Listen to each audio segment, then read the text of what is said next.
Frère, toi-même tu sais, au fond de toi, que tu n'as pas été son premier choix. Tu sais que quand vous vous êtes croisés pour la première fois, c'est pas toi elle a choisi. Mais c'est parce que où elle est partie là, ça n'a pas marché. Elle est revenue vers toi. Du genre, elle n'a pas été le genre de son genre. Et toi, tu deviens une option B pour elle. Un plan B. Et toi-même, tu le sais. Mais comme c'est toi qui es fin, tu acceptes d'être en couple avec elle. Et aujourd'hui, tu es étonné du comportement de cette dernière-là. Mais qu'est-ce qui t'étonne? Honnêtement, qu'est-ce qui t'étonne? Un plan B n'a pas de choix. Un plan B n'a pas de mot à dire. Il est là juste pour exécuter qu'on a besoin de lui. Le jour où on n'a pas besoin de lui, on le dégage pour aller dans le plan A. C'est quand le plan A ne marche pas qu'on vient vers le plan B. Donc, à partir du moment où le plan A commence à marcher, normalement, que toi, le plan B, là, tu commences à souffrir, tu sois délaissé, tu sois négligé, tu sois oublié. C'est quand son plan A va foirer. C'est là qu'il va se rappeler du plan B. Les gars, donnez-vous de la valeur. Aujourd'hui, les gens ne s'aiment pas assez.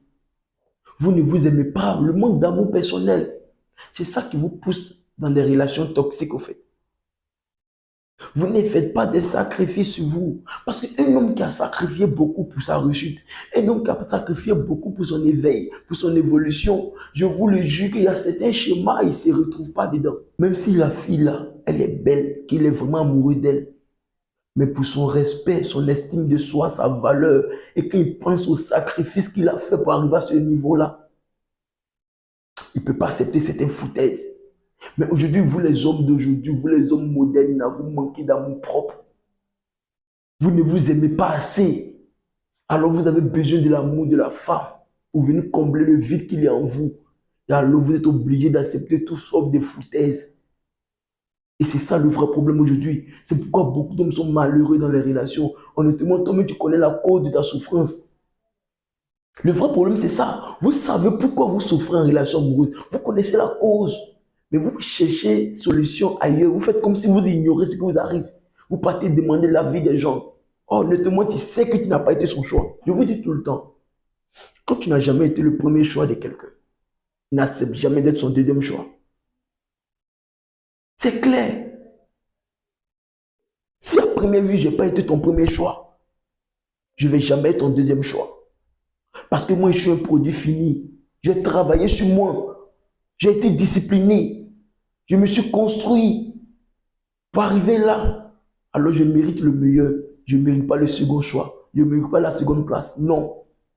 Donnez-vous de la valeur. Et quand vous vous donnez de la valeur, la femme vous respecte. Elle vous donne aussi de la valeur. Mais quand toi, tu acceptes les miettes, tu acceptes tout parce que pour toi, c'est une question de sexe. Donc, tu es prêt à tout accepter pour ça. Arrivé un moment, on ne pense plus au sexe. On pense à sa dignité d'homme et à son énergie masculine. On pense à sa virilité masculine dans l'ensemble. C'est ça qui fait de nous les hommes. Si on perd ce potentiel-là, si on perd ce trésor-là, bon, on n'est plus des hommes. Si on n'a plus de dignité, on n'a plus d'énergie masculine, on n'a plus d'ego, bon, nous ne sommes plus des hommes. C'est clair. Donc un homme doit coûte que coûte conserver ce trésor-là en lui et le cultiver pour développer son charisme. N'acceptez jamais d'être le plan B de quelqu'un. Jamais de la vie. Même si elle est belle, même si elle a toutes ses formes, on s'en fout.